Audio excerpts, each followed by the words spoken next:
And 200 NYPD officers are in Washington, D.C. this week assisting Capitol Police. NYPD Deputy Commissioner Kaz Daughtry posted this video on social media, writing that New York's finest have been sworn in as U.S. Capitol Police special officers. They're from specialized units within the NYPD. There's extra security around the Capitol this week as the Israeli Prime Minister's visit draws in those protests.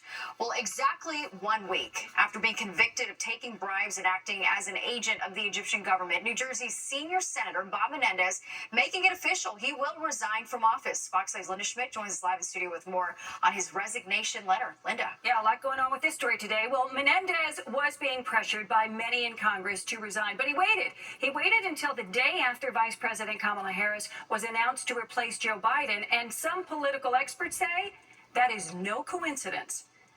New Jersey Senator Bob Menendez submitting this letter to Governor Phil Murphy announcing he will resign August 20th. But why wait until August 20th? And why make the announcement today? He says, to give time for my staff to transition to other possibilities, transfer constituent files that are pending, allow for an orderly process to choose an interim replacement.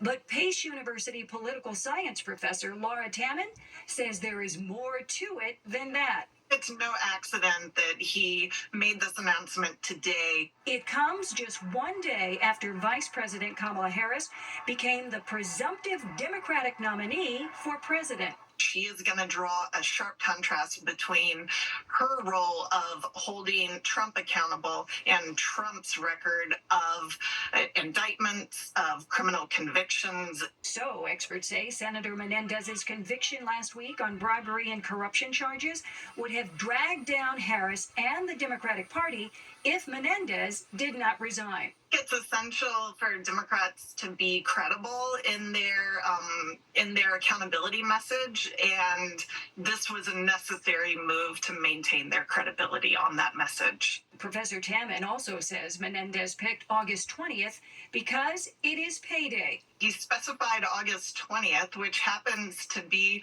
the payroll date for U.S. senators receiving their paychecks. He wanted to maximize receiving his salary. Governor Murphy will now appoint someone to temporarily fill Menendez's Senate seat for the remainder of his term, which expires January 3rd.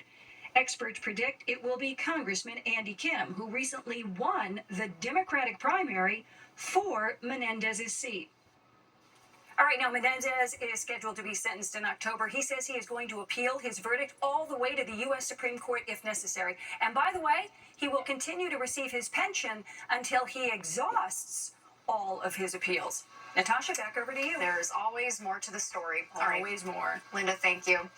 And now to the latest on the city's migrant crisis and a rally in Brooklyn where some people who live in one neighborhood want a migrant shelter closed, blaming it for recent acts of violence in the community, including 2 separate shootings over the weekend. Fox 5's Jessica Formoso is live in Clinton Hill with the very latest. Jess.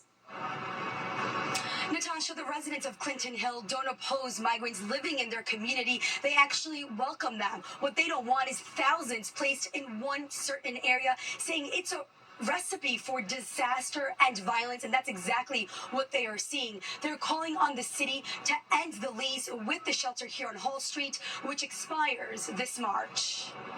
Too big to be safe. Residents of Clinton Hill, Brooklyn, taking to the streets Tuesday evening, demanding the closure of this migrant shelter at 47 Hall Street, where more than 3,000 are being housed.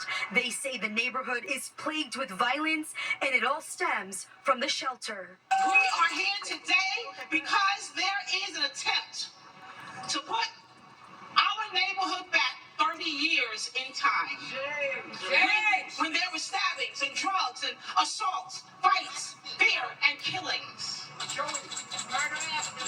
It used to be called Murder Avenue. Their demands for action come after 2 men were shot to death and another injured in 2 separate shootings Sunday night. Police now looking for this man who they believe pulled the trigger. Mayor Adams, you have blood on your hands. According to the NYPD, the suspect shot 30-year-old Arturo Jose Rodriguez Marcano in the head just before 10:45 inside Steuben Playground. Less than 10 minutes later, he opened fire again, this time in front of 29 Ryerson Street, a migrant shelter just around the corner from the massive one on Hall Street. 21-year-old Anita Jesus Urbina Mendez, who lived at the shelter, was shot multiple times. There is simply no universe where you can cram 4,000 vulnerable people together safely. Do you believe us now? How many more murders will it take? The residents say loss of life was just a matter of time, claiming for almost a year they have been pleading with their councilwoman, Crystal Hudson, and Mayor Adams to do something about it. You are mass warehousing nearly 4,000 migrants in one city block across 2 shelters. Those in attendance tonight say they aren't opposed to housing migrants in their neighborhood, just not thousands in a span of 2 blocks. We have 4,000 new arrivals here. That's roughly 20 times the size of a legal DHS shelter.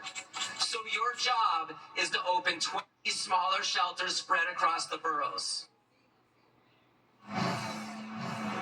Now, the residents are telling us tonight that the mayor has agreed to come here to Clinton Hill to see for himself and speak with the residents. It's unclear when that will happen. We reached out to the mayor's office as well as to the city council, Crystal Hudson's office for a comment, but we have not heard back from neither.